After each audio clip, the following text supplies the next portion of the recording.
Hi, I'm going to show you today how to make a simple country boule.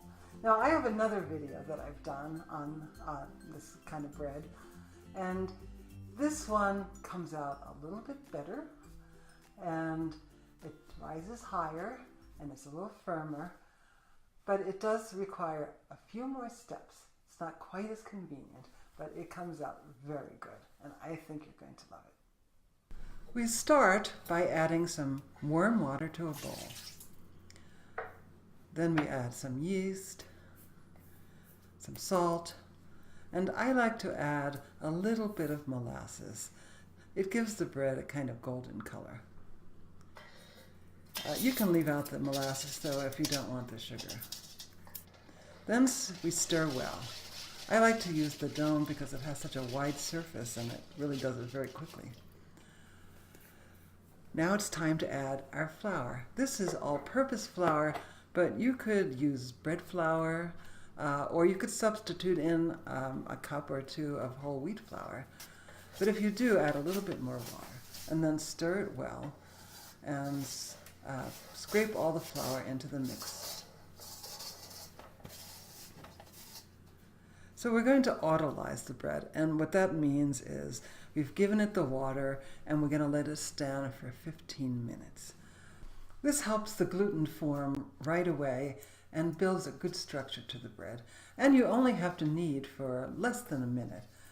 I like to use the dome because it spreads it out and creates nice alignment of all the gluten fibers.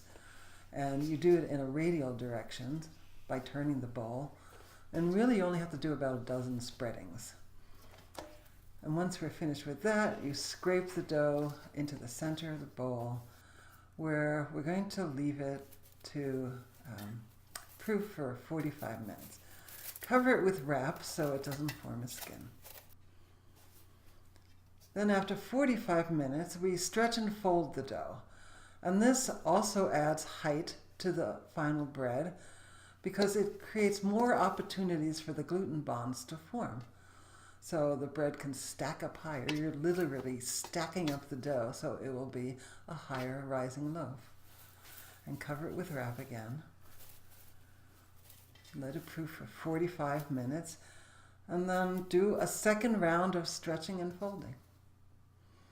The dome is a good tool to use because it really can stretch it out pretty easily. But you can do this with your hands. You just want to try to slowly stretch it and fold it over. Then proof some more.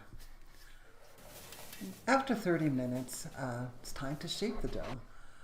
Put some flour on a work surface and scrape the dough out of the bowl. You also want to have some flour on your hands too when you're working with the dough.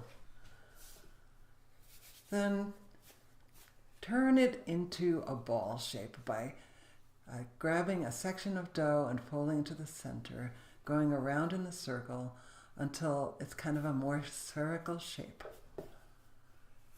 And then to really improve oven spring, create tension on the top surface of the dough by pulling the dough underneath. This makes it a tighter top, and it's like an elastic band that really can expand in the oven. Then place it on a baking pan you're actually going to use for baking it. Put some parchment paper down or dust it with cornmeal and let it rise until doubled. Then when you sense it's about ready to bake, preheat your oven and bake according to these directions.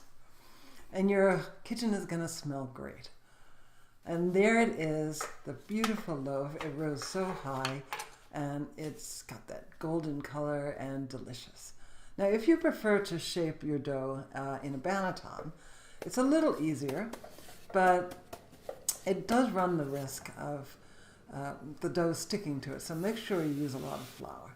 And again, we scrape the dough out of the bowl onto a floured surface and flour our hands, and then shape it into a ball by taking the sections of dough, going around in a circle, and pulling the dough toward the center.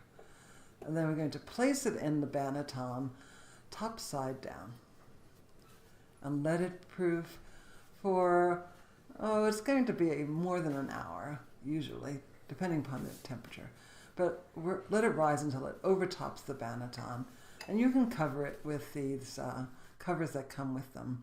Then preheat your oven and place some cornmeal, or you can use parchment paper again on the baking pan. Ease the dough out of the Banneton by kind of giving it a little shake, and then bake it. And here's how it turns out. Very nice, polished looking loaf. Now, if you only have time to make a very simple loaf, you can leave out the stretching and folding steps and just autolyze the dough, knead it for about a dozen strokes, and then let it proof for at least 2 hours. And you can watch my other video on this kind of bread called How to Make a Simple Boule, which does leave out the stretching and folding steps. Thanks for watching.